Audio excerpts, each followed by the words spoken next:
శ్రీ గురుభ్యో నమః. శిఖండి కథ గురించి చెప్పుకుంటున్నాం. శిఖండీచ మహారథః అనే శ్లోక భాగంలో ఉన్నాం. ఇక్కడ శిఖండి యొక్క పూర్వజన్మ వృత్తాంతాన్ని విపులంగా చర్చించుకున్నాం. అంబగా పుట్టినటువంటి ఆ జీవి భీష్ముని మీద పగతో తపస్సు చేసుకుని శివుడి ద్వారా వరాన్ని పొంది మరుజన్మలో ద్రుపద మహారాజుకి 3వ సంతానంగా శిఖండి అనే పేరుతో జన్మించాడు. ద్రుపద మహారాజుకి ధృష్టద్యుమ్నుడు, ద్రౌపది అని 2 పిల్లలు ఉన్నారు. వారు దైవాంశ సంభూతులు, అగ్నిహోత్రం నుంచి పుట్టినవారు. ఈ శిఖండి మాత్రం ఆయనకు జన్మించినటువంటి పుత్రుడు. ద్రుపద మహారాజు గారు శివుణ్ణి ఉద్దేశించి సంతానం కోసం తపస్సు చేయగా ఆయనకు శివుడు నీకు ఆడపిల్ల పుట్టి మగపిల్లవాడుగా మారతాడు, ఆడపిల్ల పుట్టి మగపిల్లవాడుగా మారతాడు అనాలా మారుతుంది అనాలా నాకు తెలియదు, మారతాడు, అలాంటి సంతానం కలుగుతుంది అని ఆశీర్వదించాడు. దానికి తగ్గట్టుగానే ఆడపిల్ల పుట్టింది. ఒక యక్షుడి అనుగ్రహం వలన మగపిల్లవాడుగా మారాడు శిఖండి. ఈ శిఖండిని విద్యాభ్యాసం కోసం ద్రోణాచార్యులు వారి వద్ద చేర్చారు. శిఖండినే కాకుండా ఆయన ధృష్టద్యుమ్నుణ్ణి కూడా విద్యాభ్యాసం చేయించాడు. ధృష్టద్యుమ్నుడు ద్రోణాచార్యుణ్ణి సంహరించటానికి పుట్టినవాడు. ఆ విషయం ద్రోణాచార్యులకి స్పష్టంగా తెలుసు. అయినా సరే పరిపూర్ణంగా విద్యాభ్యాసం చేయించాడు. ఆయన తమ్ముడైనటువంటి శిఖండికి కూడా శ్రద్ధగా విద్యాభ్యాసం చేయించాడు. ఇంతేకాదు, ఈ శిఖండి తనను చంపటానికే పుట్టింది లేదా పుట్టాడు అనే విషయం భీష్ముడికి కూడా తెలుసు. భీష్ముడి అనుమతి లేనిదే రాజకుటుంబాల వారు మాత్రమే వచ్చేటువంటి ద్రోణాచార్యుడి గురుకులంలోకి ప్రవేశం లేదు. భీష్ముడు అప్పటికి రాజులకి పెద్ద. తర్వాత దుర్యోధనుడు వీరందరూ కాస్త వయసుకు వచ్చి అధికారాన్ని హస్తగతం చేసుకునేంత వరకు భీష్ముడు మాట చెల్లుబాటు అయింది. అలాంటి చెల్లిన కాలంలో కూడా తనను సంహరించటానికే పుట్టినటువంటి ఆ శిఖండికి విద్యాభ్యాసం చేయటానికి అనుమతిని ఇచ్చాడు. ద్రోణాచార్యుల వారి వద్ద విద్యాభ్యాసం చేసుకొనిచ్చాడు. విద్యాభ్యాసం శ్రద్ధగానే చేసుకున్నాడు శిఖండి. శిఖండీచ మహారథః అని వ్యాసభగవానుడే అంటున్నాడు కదా. మహారథుడు అంటే ఒకసారి మనం గుర్తుకు తెచ్చుకోవాలి. 10,000 మంది వీరులతో ఏకకాలంలో పోరాడగలిగిన వాడు ఈ మహారథుడు. అటువంటి మహారథుడు అయ్యాడు. అయితే భీష్ముడికి మాత్రం ఒక చిన్న చింత లాంటిది పట్టుకుంది. అరే, నేనేమి అధర్మం చేయలేదు, అధర్మం కోసం చేయలేదు, తమ్ముళ్ళ పెళ్లి కోసం ప్రయత్నం చేశాను, నా ప్రతిజ్ఞ నిలుపుకోవటానికి ప్రతిజ్ఞ చేసుకున్నాను, నేను నా ప్రయత్నం చేసుకున్నాను, ఎక్కడా అధర్మం ఆచరించినట్లుగా కానీ అధర్మ మార్గం తొక్కినట్టుగా కానీ నాకు అనిపించటం లేదు. పరశురాములు వారు కూడా వచ్చి ఆ విషయాన్ని నిర్ధారించే వెళ్ళారు. ఇటువంటి సందర్భంలో ఒక వ్యక్తి నా మీద ద్వేషం పెంచుకుని తపస్సు చేసి ఆ తపస్సు ద్వారా నన్ను సంహరించటానికి మళ్ళీ పుట్టడం ఏమిటి, దానికి నేను కారణం అవ్వటం ఏమిటి, ఈ మరణం ఏమిటి? తండ్రి గారేమో నాకు స్వచ్ఛంద మరణం అనే వరాన్ని ప్రసాదించారు, కానీ నన్ను సంహరించటానికి, నా మరణానికి కారణం అవ్వటానికి అని ఒక వ్యక్తి తయారయ్యాడు. ఈ రెండిటికి సంబంధం ఏమిటి అని ఆయనకి ఒక ఆలోచన, చింత, కొంచెం దుఃఖం, బాధ అన్నీ కలిగినాయి. ఆ కలిగి ఉండగా మహాత్ములకి గనక ఇలాంటి చింతలు కలిగితే తీర్చటానికి వెంటనే మహర్షులు సిద్ధంగా ఉంటారు. ఒకరోజు నారద మహర్షి గారు ఇక్కడికి వచ్చారు. ఆ కాలపు సంప్రదాయాల ప్రకారం రాచ కుటుంబాల దగ్గరకు, అదేవిధంగా మహాత్ముల దగ్గరకు, మంచి యోగుల దగ్గరకు, సాధకుల దగ్గరకు ఈ మహర్షులు వారంతట వారే ఏదో పని పెట్టుకుని వచ్చి వారికి కావలసినటువంటి ఉపదేశాలను చేసి వారిని ఒక మెట్టు పైకెక్కించి వెళ్ళటం కర్తవ్యంగా ఉంచుకునేవారు. కాబట్టి ఈ రాజకుటుంబానికి, కౌరవుల కుటుంబానికి నిరంతరం మహర్షులు వస్తూ ఉండటం అనేది పరిపాటి. దశమాధ్యాయంలో అర్జునుడే అంటాడు, దేవా, నువ్వు నాకు ఉపదేశం చేస్తున్నావు, ఈ ఉపదేశాన్ని నాకు ఇంతకు ముందే కొంతమంది మహర్షులు చేశారు. ఆహుస్త్వాం ఋషయస్సర్వే దేవర్షిర్నారదస్తథ అసితో దైవలో వ్యాసః అని ఇలా మహర్షుల పేర్లు కూడా కొంతమంది పేర్లు చెప్పాడు. నారదుడు చెప్పాడయ్యా నాకు, అసితుడు దేవలుడు చెప్పాడు, అదేవిధంగా వ్యాసుడు చెప్పాడు, చాలామంది మహర్షులు ఈ విషయాన్ని నాకు ఉపదేశం చేశారు, ఈరోజు నీవు ఉపదేశం చేస్తున్నావు అని అక్కడ దశమాధ్యాయంలో ఒకచోట అర్జునుడే అన్నాడు. అర్జునుణ్ణి కూడా అనుగ్రహించిన వారు ఆ మహర్షులు. కాబట్టి భీష్ముణ్ణి నిరంతరం అనుగ్రహించటానికి పై ఎత్తు నుంచి చూస్తూనే ఉన్నారు. అలా నారద మహర్షి వచ్చి నీ చింత అని అడిగాడు. సాధారణ మానవుల్లాగానే అనుకుంటాను, అయ్యా మరణం గురించి చింత మొదలైందండి అని చెప్పాడు. నా మరణం కోసం ఒక వ్యక్తి వరం పుచ్చుకుని సిద్ధంగా ఉంది, ఏమిటి ఈ మరణం అని అడిగాడు. నారద మహర్షి అన్నాడు, ఈ మరణం అనే మాట విని సామాన్యుల్లాగా భయపడద్దు, నువ్వు భయపడవలసిన అవసరం లేదు. ఈ మరణాన్ని జయించేటువంటి ఉపాయం ఒకటి ఉంది, దాని గురించి ఆలోచించు. మరణాన్ని జయించే ఉపాయం ఏమిటి అంటే ఒకే ఒక ఉపాయం, తత్వజ్ఞానాన్ని పొందటం. పరమాత్మ తత్వజ్ఞానాన్ని గనక మనం పొందినట్లయితే మరణం మనకు దగ్గరకు కూడా రాదు. తమేవ విదిత్వా అమృతత్వమేతి నాణ్యః పంథా విద్యతే అయనాయ. ఆ పరమాత్మను తెలుసుకుంటే మాత్రమే మరణానికి దూరంగా ఉంటాడు, అమృతుడవుతాడు. అంటే మరణించిన వాడు కాడు, వాడికి మరణము లేదు. కాబట్టి నీవు ఆ దిశగా ప్రయత్నం చేయాలి. ఈ మరణం గురించి, ఎవరో నిన్ను సంహరించడానికి పుట్టారు అనే విషయాల గురించి నువ్వు ఆలోచించకూడదు, అది నీ పద్ధతి కాదు అని ఉపదేశం చేశాడు.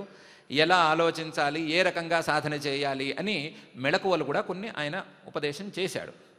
ఆ విధంగా సాధన చేసుకుని భీష్ముడు తన తత్వజ్ఞానాన్ని స్థిరంగా ఉంచుకున్నాడు.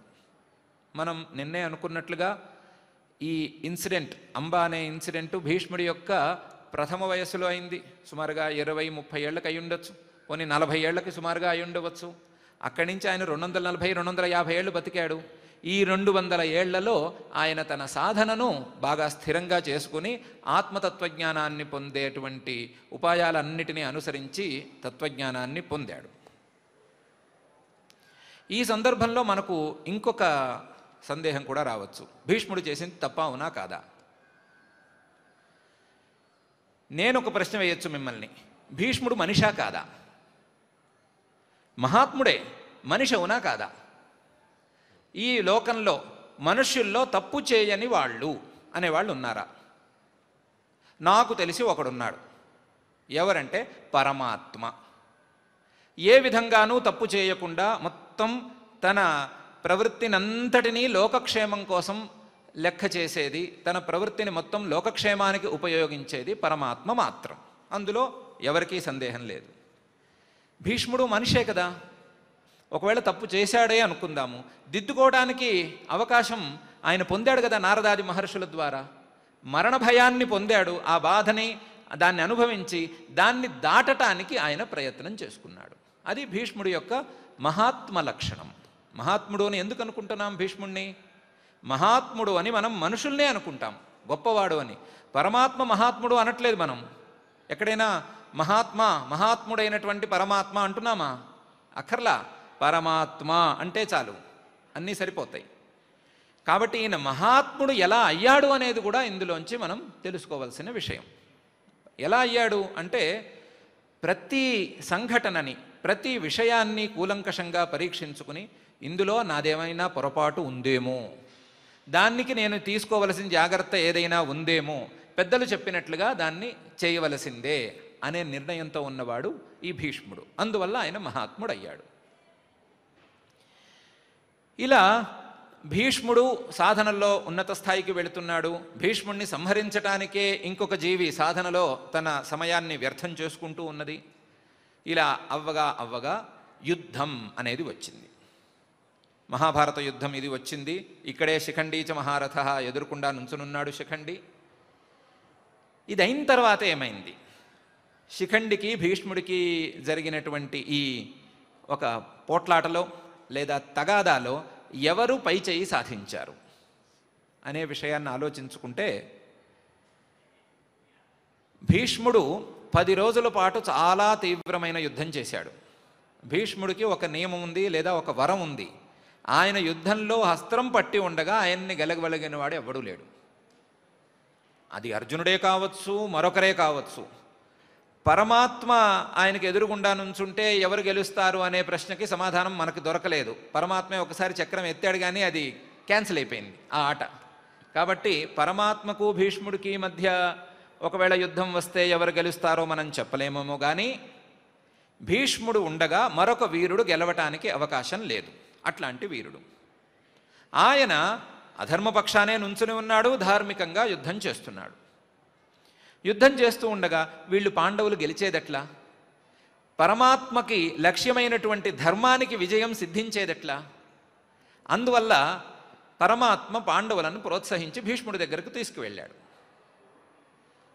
చాలా విషయాలు ఉన్నాయి, మనం అన్నీ చెప్పుకుంటే మహాభారత కథలు చెప్పుకున్నట్టు అవుతుంది, అందువలన ఎక్కువ చెప్పుకోలేము. మహాభారత యుద్ధం ఒక ధర్మయుద్ధం. ఆ ధర్మయుద్ధంలో ధర్మానికి భంగం లేకుండా యుద్ధం చేద్దామని చివరిదాకా ప్రయత్నం చేసింది పాండవులు. శ్రీకృష్ణ పరమాత్మ జాగ్రత్తగా వారిని ఆ వైపుగా తీసుకువెళ్ళాడు. కొన్ని సందర్భాలలో అధర్మానికైనా సరే తెగబడి యుద్ధం గెలుద్దామని ప్రయత్నం చేసింది కౌరవులు. ఏ సందర్భాలు అని మనం చెప్పుకోక్కర్లేదు, వేరే విషయం. ఇక్కడ ఇటువంటి మహావీరుడు ఒకడు నిలబడి యుద్ధం చేస్తూ ఉంటే ఆ మహావీరుణ్ణి ఆపటం ఎట్లా? అందువల్ల ధర్మయుద్ధం కాబట్టి యుద్ధాన్ని విరమించుకున్న తరువాత, సాయంకాలం అయిపోయిన తరువాత ఒక శంఖనాదం చేస్తారు. ఆ శంఖనాదం తరువాత ఇరుపక్షాల వారు స్నేహంగా కూడా ఉండవచ్చు, ఇబ్బంది ఏం లేదు. వీరి శిబిరాలకి వారు వెళ్ళవచ్చు, వారి శిబిరాలకి వీరు రావచ్చు. ఇలా పరస్పరం సంబంధాలు, స్నేహాలు, ఎవరు వాళ్ళు అంతా బంధువులే కదా, దాయాదులే కదా. అందువల్ల పరమాత్మ భీష్మ పితామహుడి దగ్గరికి పాండవులను తీసుకువెళ్ళాడు. తీసుకువెళ్ళి, అయ్యా నీ మరణం సంభవించేది ఎట్లా అని అడిగాడు. చాలా మంచివాళ్ళు కదా మునిమనవులు, నువ్వు ఎలా పోతావు అని అడిగారు. అడిగితే ఆయన ఏమన్నాడంటే, నేను విషం పెడితే పోను, ఇంకోటి పెడితే పోను, బాణం వేస్తే పోను, మరొకటి వేస్తే పోను, నన్ను ఎదుర్కోగలిగిన వీరుడు లేడు, నేను అస్త్రం పట్టకుండా ఉంటేనే మీరు గెలుస్తారన్నాడు. సరే ఆ విషయం చెప్పు, నువ్వు అస్త్రం పట్టకుండా ఎలా ఉంటావు అంటే, ఆడపిల్లగా పుట్టి మగపిల్లవాడుగా మారినవాడు గనక ఎదుర్కొండా ఉంటే నేను అస్త్రం పట్టను, నేను ఎప్పుడో ప్రతిజ్ఞ చేసుకున్నాను. ఎందుకు చేసుకున్నాడు ఈ ప్రతిజ్ఞ? అసలు ఆడపిల్లగా పుట్టి మగపిల్లవాడుగా మారటం అనే ప్రసక్తి ఎందుకు వస్తుంది? దైవలీల అనుకుందాం. కాబట్టి అలాంటి వాడిని మీరు తెస్తే నేను అస్త్రం పట్టకుండా ఉంటాను. యుద్ధ నియమాల ప్రకారం అప్పుడు మీరు బాణాలు వేయవచ్చు. యుద్ధంలో చాలా నియమాలు ఉంటాయి, వాటి గురించి మనం చర్చించుకోలేం. యుద్ధంలో నాకు నియమం ఉంది, నేను అస్త్రాన్ని వదిలేసుకున్నాను అన్న తర్వాత ఎదురు వాళ్ళు వేయకూడదనేమీ లేదు. చాలా నియమాలు ఉంటాయి దానికి. కాబట్టి మీరు అలాంటి వాడిని తెచ్చుకోండి అన్నారు. అలాంటి వాడు ఎవరున్నారు అని వెతికితే అయ్యగారు ఉన్నారు. అయ్యగారిని తీసుకొచ్చారు. మరి అయ్యగారిని ఎలా తీసుకురావాలి, ఆయన్ని ముందు ఎలా నుంచోబెట్టాలి అంటే, ఆ రోజు అర్జునుడి రథంలో రథికుడుగా ఈయన్ని నుంచోబెట్టారు. సారథి కృష్ణ పరమాత్మ, రథికుడేమో శిఖండి. అర్జునుడు ఎవరు అంటే శిఖండికి అంగరక్షకుట్ట. ఇది సెటప్ ఆ రోజు. దీనితో దిగారు. సారథి రథికుడు అనే వాళ్ళ సంబంధం మనం ముందే అనుకున్నాం ఒకసారి. సారథి రథికుడు కాళ్లను రెండింటినీ తన భుజాల మీద ఉంచుకోవాలి. ఆ రోజు శిఖండి కాళ్లను తన భుజాల మీద ఉంచుకోవడానికి పరమాత్మ ఒప్పుకున్నాడు. ఎందుకు ఒప్పుకున్నాడు? అర్జునుడంటే భక్తుడు కాబట్టి, భక్తుణ్ణి మోయటం పరమాత్మకు తన కర్తవ్యం కాబట్టి మోయటానికైతే ఒప్పుకున్నాడు. శిఖండిని ఎందుకు ఒప్పుకున్నాడు అంటే, భక్తుడి కర్తవ్యమేగా, భక్తుడి పనే కదా, కాబట్టి వాడి భక్తుడి కాళ్ళైనా మోస్తాను అని శిఖండి కాళ్లను తన భుజాల మీద మోశాడు. యుద్ధం మొదలైంది. ఈయన్ని చూడంగానే ఆయన అస్త్ర సన్యాసం చేసేశాడు. భీష్ముల వారు ఇక్కడి నుంచి బాణాలు వెళుతున్నాయి. శిఖండి బాణాలు వేస్తున్నాడు, వెనకాల అంగరక్షకుడు అర్జునుడు కూడా బాణాలు వేస్తున్నాడు. శిఖండి బాణాలు పెద్ద మహా అగ్నిహోత్రంలో పుల్లలు పడితే ఎలా ఉన్నాయో అలా ఉన్నాయి. అర్జునుడి బాణాలు భీష్ముడిని తాకుతున్నాయి. ఈయనకి ఎవరు ఏ బాణం వేస్తున్నారో తెలిసిపోతోంది. అర్జునుడి బాణమా శిఖండి బాణమా తెలిసిపోతోంది. అర్జునుడి బాణం పడ్డప్పుడల్లా అబ్బా మన మునిమనోడు బాగున్నాడే, గట్టిగా వేస్తున్నాడే అనుకుంటున్నాడు. ఎముక లోపలికి బాణం గుచ్చుకుంటోంది. బాధ అనేది చాలా తీవ్రంగా ఉంటుంది. అలాంటి పరిస్థితుల్లో కూడా వీడు పర్వాలేదు, వీడు వీరుడు అనే మాట నిజమే అన్నమాట. ఎందుకంటే ఇంతదాకా బాణం వేస్తున్నాడు అనుకుంటున్నాడు, కానీ తిరిగి మాత్రం వేయటం లేదు. చివరికి అంపశయ్య దాకా వచ్చింది. అప్పుడు అందరూ యుద్ధం ఆపేశారు. ధర్మయుద్ధం అనుకున్నాం కదా, ఆ ధర్మయుద్ధంలో ఎవరైనా మహాత్ములు మహావీరులు గనక పడిపోతే ఒక్కసారి అందరూ వచ్చి ఆయన చుట్టూ చేరి ఆహా ఎంత బాగా యుద్ధం చేశాడు అని ఒక్కసారి ఆయనకు నివాళులు అర్పించి తర్వాత మళ్ళీ యుద్ధానికి వెళుతూ ఉండేవాళ్ళు. అందులో భీష్మ పితామహుడు ఇరు వర్గాల వారికి కావలసిన వాడు. ఆయన పడంగానే అందరూ వచ్చారు. ఎవరు ముందు నుంచోవాలి? ఈ భీష్ముణ్ణి పడగొట్టింది నేనే అని నుంచుకునే హక్కు ఎవరికి ఉంది లెక్క ప్రకారం? శిఖండికి ఉండాలి. కానీ ఆ శిఖండిని ఎవరూ లెక్క చేయట్లేదు. ఇటు భీష్మ పితామహుడు కూడా నన్ను ఆ శిఖండి అంతటి వాడు ఇంత దెబ్బ కొట్టాడు అనటం లేదు. వచ్చిన వాళ్ళు ఎవరూ కూడా లెక్క చేయటం లేదు. అది శిఖండికి ఇంకా అవమానం అయిపోయింది. మొదటి అవమానం తనను చూడంగానే ఎదుటి వీరుడు అస్త్రాలు వేయకపోవటం. రెండవ అవమానం తను కొడితే పడ్డాను అని ఆయన ఒప్పుకోకపోవటం, జనాలు కూడా ఒప్పుకోకపోవటం, ఎవరూ కనీసం లెక్క చేయకపోవటం. పోనీ తిట్టారా అంటే అది తిట్టను కూడా తిట్టలేదుట. ఏమయ్యా ఇంత పని చేస్తావా ఇంత పెద్ద ఆయన్ని అని కూడా అనలేదు. అంటే ఈ పని శిఖండి చేశాడు అని అనుకోలేదు వాళ్ళు. ఏమనుకున్నారు? అయ్యో పెద్ద ఆయన పడిపోయాడు, అందరికంటే పెద్ద ఆయన కురువృద్ధుడు పితామహుడు, ఈయన పడిపోయాడు అని అనుకుంటూ వచ్చారు. అంటే శిఖండి సాధించింది ఏముంది? ఏమీ లేదు. ఒక మరణానికి హేతువయ్యాడు. శివుడు చెప్పినట్లు మరణానికి హేతువయ్యాడు. కానీ ఆ సంహరించిన సంహర్తగా వీరుడుగా మాత్రం శిఖండి ఏమాత్రం కీర్తిని అందుకోలేకపోయాడు. లేదా భీష్మ పితామహుణ్ణి పడేసిన వాడంటే ఆ రోజు నుంచి వాణ్ణి చూసి భయపడాలి కదా అందరూ, లెక్క కూడా చేయలేదు. అయితే మనం ముందే అనుకున్నాం, ఈ సందర్భాన్ని ఈ వేదికని మనం కథలు చెప్పుకోవడానికి వాడుకోవటం లేదు అని. మనం గీతామృతాన్ని అధ్యయనం చేసుకోవడానికి ఇక్కడ ఉన్నాం. భగవద్గీతా గ్రంథం యొక్క తాత్పర్యాన్ని మనసుకి ఎక్కించుకోవడానికి ఇక్కడ కూర్చుని ఉన్నాం.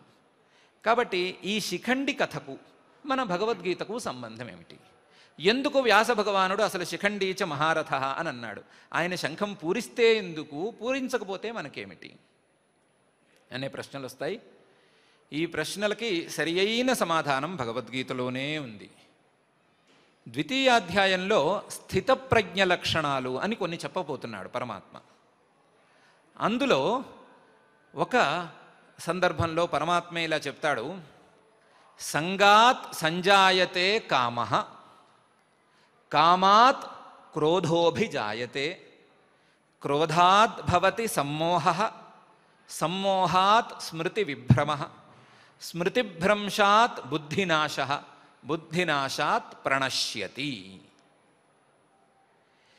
ఏ వస్తువుతోనైనా ఏ వ్యక్తితోనైనా మనకు గనక ఆసక్తి ఏర్పడినట్లయితే, సంబంధం ఏర్పడినట్లయితే, సంఘం ఏర్పడినట్లయితే ఆ వస్తువు మీద ఆ వ్యక్తి మీద మనకు తెలియకుండా కొంత కోరిక ఏర్పడుతుంది. కామం అంటే కోరిక మాత్రమే. ఒక కోరిక ఏర్పడుతుంది. ఆ కోరిక గనక తీరకపోతే కామాత్ క్రోధోభిజాయతే, కోపం వచ్చేస్తుంది. కోరిక తీరకపోతే కోపం వచ్చేస్తుంది. క్రోధాత్ భవతి సమ్మోహ, ఒకసారి కోపం వచ్చేస్తే మనం ఏం చేస్తున్నామో మనకే అర్థం కాదు. సమ్మోహాత్ స్మృతి విభ్రమ, ఈ మనకేం చేస్తున్నామో మనకే తెలియకపోతే మనం చదువుకున్నవి కానీ మనం అర్థం చేసుకున్నవి కానీ మనం అనుకున్నవి కానీ ఏవి గుర్తుకురావు. అలా గుర్తు రాకపోవటం పెరిగిపోతే ఎవరైనా చెప్పినా కూడా ఏమీ అర్థం కాదు. సమ్మోహాత్ స్మృతి విభ్రమ, స్మృతిభ్రంశాత్ బుద్ధినాశ, యోగ్యత కూడా పోతుంది. ఎవరైనా చెప్తే వినే యోగ్యత లేకపోతే, ఎవరైనా చెప్పింది విని ఆచరించేటువంటి ప్రయత్నం చేసే యోగ్యత లేకపోతే ఆ మనిషి పైకి రావటం చాలా కష్టం.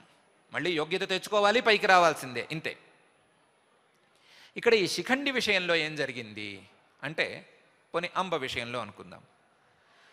ఒక వ్యక్తి యొక్క సంబంధం ఏర్పడింది. ఎవరితో? ముందు సాల్వుడితో ఏర్పడింది. ఆ సాల్వుడి మీద కోరిక వచ్చింది. ఆ కోరిక తీరకపోవటం వలన కామాత్ క్రోధోభిజాయతే, కోపం వచ్చింది. అది ఎవరి మీద వచ్చింది? భీష్ముడి మీద వచ్చింది. సాల్వుడు ఒప్పుకోకపోతే కోపం సాల్వుడి మీద రావాలి కదా, భీష్ముడి మీద ఎందుకు వచ్చింది? భీష్ముడు చాలా మర్యాదగా రాచవైభవంతో ఆవిడ్ని సాల్వుడి దగ్గరికి పంపించాడు కదా. ఒకవేళ తప్పు చేస్తే సాల్వుడు చేసినట్టు అవ్వాలి కదా అంబ దృష్టిలో. భీష్ముడు తప్పు చేసినట్టు ఎందుకయింది? ఆవిడికి రాచమర్యాదలు రాచకుటుంబాల్లో జరిగే వ్యవహారాలు అన్నీ తెలిసినవే కదా. ఇంతేకాదు ఈ వ్యక్తికి భీష్ముడి మీద కూడా కోరిక వచ్చింది, నువ్వైనా చేసుకో అని అంది. కాబట్టి ఆ కోరిక తీరకపోవటంతో మళ్ళీ ఆయన మీదే కోపం వచ్చింది.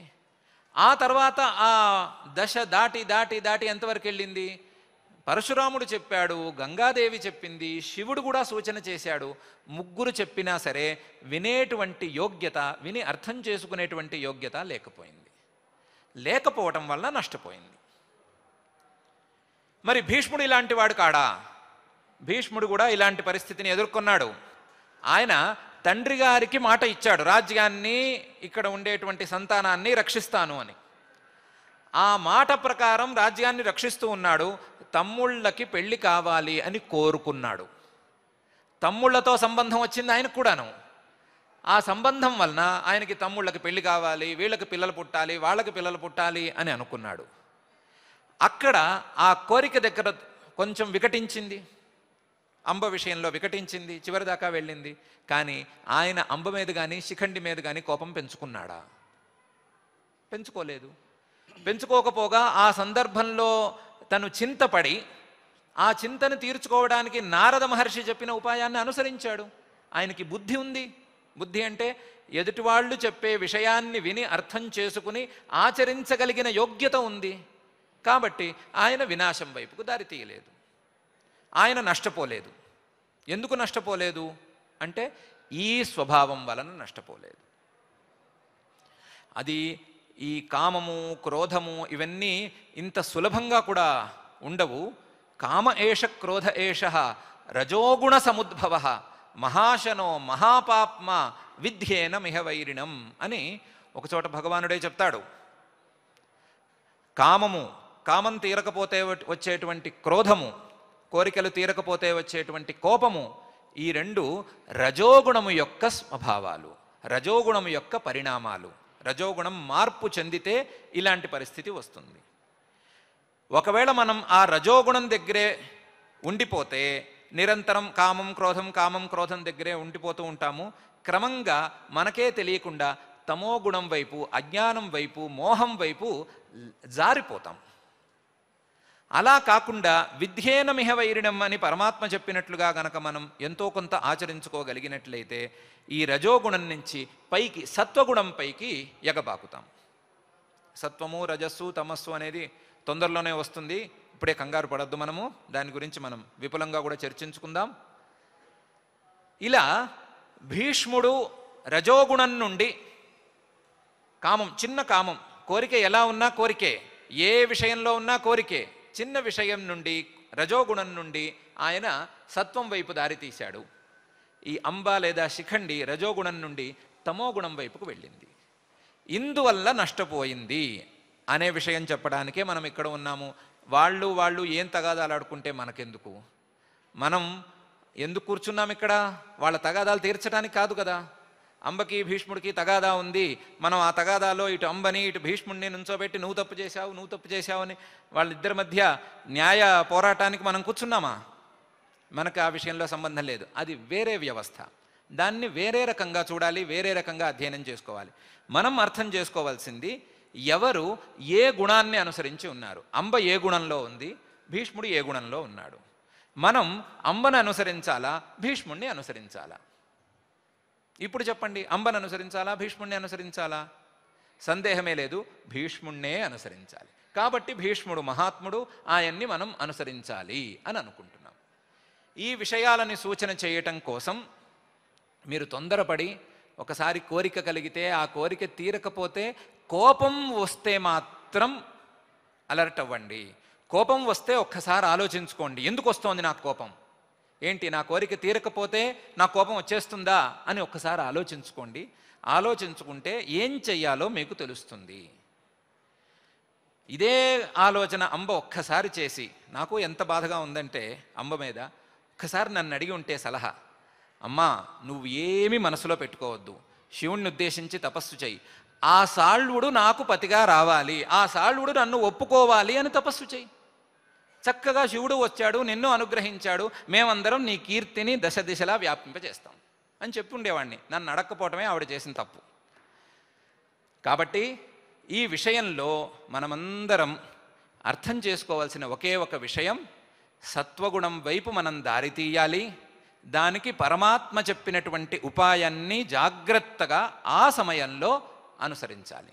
మన కోరిక కలిగి ఆ కోరిక కోపంగా పరిణమిస్తున్నప్పుడు ఎందుకు కోపం వస్తోంది, కోరిక తీరకపోతే కోపం వచ్చేస్తుందా అనే విషయాన్ని ఒకసారి ఆలోచించుకుని పెద్దలు చెప్పిన మాటలు విని మనం గనక వ్యవహరించుకున్నట్లయితే మనకు ఆ వినాశం అనేది రాదు. మన జన్మ వ్యర్థం కాకుండా ఉంటుంది. లేకపోతే ఒక వ్యక్తి మీద పగ సాధించుకోవటానికి, ప్రతీకారం సాధించుకోవటానికి, చిన్న చిన్న విషయాలకి మానవ జీవితాన్ని వ్యర్థం చేసుకోకూడదు. అనవసరమైన విషయాల మీద మన జీవితాన్ని వ్యర్థం చేసుకోకూడదు. దానికంటే మనమే ఉత్తమమైన లక్ష్యం. అది తత్వజ్ఞానం వద్దు, యోగసిద్ధి వద్దు, ప్రాణాయామం వద్దు, ఏమొద్దు. నేను ఇంత మహానుభావుణ్ణి అవ్వాలి, నా రంగంలో నేను సర్వోత్తముడిని అవ్వాలి అని అనుకుని ఆ లక్ష్యాన్ని నిర్దేశించుకుని దానికోసం ప్రయత్నం చేసినా మానవ జీవితం సార్థకమే. ఇతరుల మీద పగ ప్రతీకారాల కోసం మానవ జీవితాన్ని వాడుకున్నట్లయితే మానవ జీవితం వ్యర్థం.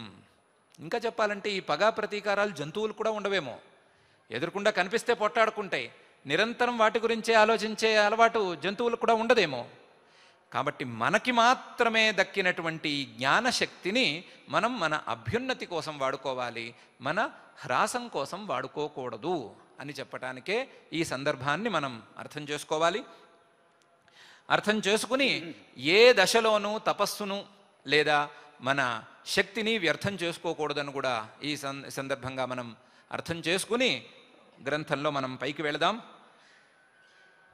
కాశ్యశ్చ పరమేశ్వాసః శిఖండీ చ మహారథః ధృష్టద్యుమ్నో విరాటశ్చ సాత్యకిశ్చ అపరాజితః అని ఇంకా 3 పేర్లు పైన ఉన్నాయి. ధృష్టద్యుమ్నుడు కూడా శంఖనాదం చేశాడు, విరాటరాజు కూడా శంఖనాదం చేశాడు. అదేవిధంగా సాత్యకి అంటే కృష్ణుడికి తమ్ముడి వరస అయ్యేటువంటి వీరుడు అనుకున్నాము, ఆయన కూడా శంఖనాదం చేశాడు.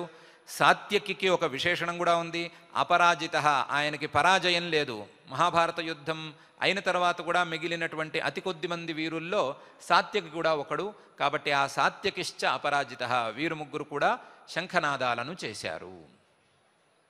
ఇందులో ధృష్టద్యుమ్నుడు పాండవులకు సేనాపతి, ఇటు సాత్యకి అపరాజితః మహావీరుడు. మధ్యలో పాపం విరాటుణ్ణి పెట్టారే అంటే, విరాటుడు పాండవులకు ధర్మానికి ఉపకారం చేశాడు కదా, అజ్ఞాతవాసంలో తనకు తెలియకుండానే సహకరించాడు కదా. ఇది కాకుండా పాండవులకు బంధువు కూడా అయ్యాడు కదా. తెలిసిన వెంటనే నేను నా పిల్లని మీకు ఇచ్చేస్తాను అని అభిమన్యుడికి ఉత్తరానే తన పిల్లను ఇచ్చి వివాహం చేశాడు కదా. అందువల్ల బంధువు అనే గౌరవంతో, మంచివాడు అనే గౌరవంతో ఆయన్ని కూడా కలిపారు, ఆయన్ని ముందు ఉంచారు. కాబట్టి ఆ విరాటరాజు గారు కూడా తన శంఖనాదాన్ని చేశాడు. అట్లాగే ద్రుపదో ద్రౌపదేయాశ్చ సర్వశః పృథివీపతే సౌభద్రశ్చ మహాబాహు శంఖాన్ దద్ముః పృథక్ పృథక్. ద్రుపద మహారాజు గారు శంఖనాదం చేశాడు. ద్రౌపదేయాశ్చ, ద్రౌపది యొక్క 5గురు, ప్రతివింధ్యుడు అని మనం 5 పేర్లు చెప్పుకున్నాము.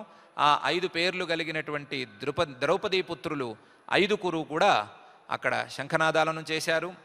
అదేవిధంగా సౌభద్రశ్చ మహాబాహు, సౌభద్ర సుభద్రాపుత్రుడు అభిమన్యువు, ఆయన ఎలా ఉన్నాడు అప్పటికే మహాబాహు, ఆయన బాహువులు చాలా కండలు తిరిగి మంచి వీరుల్లా చూడంగానే అర్థమైపోయేట్లుగా ఉన్నాడు. అటువంటి అభిమన్యుడు కూడా శంఖనాదాన్ని చేశాడు. చేసి సర్వశః, మొత్తం అన్ని వైపుల నుండి కూడా శంఖనాదం వచ్చేట్లుగా అందరూ తమ తమ శంఖాలను పూరించారు, తమ తమ శంఖనాదాలను చేశారు అని ఈ శ్లోకం చెబుతోంది.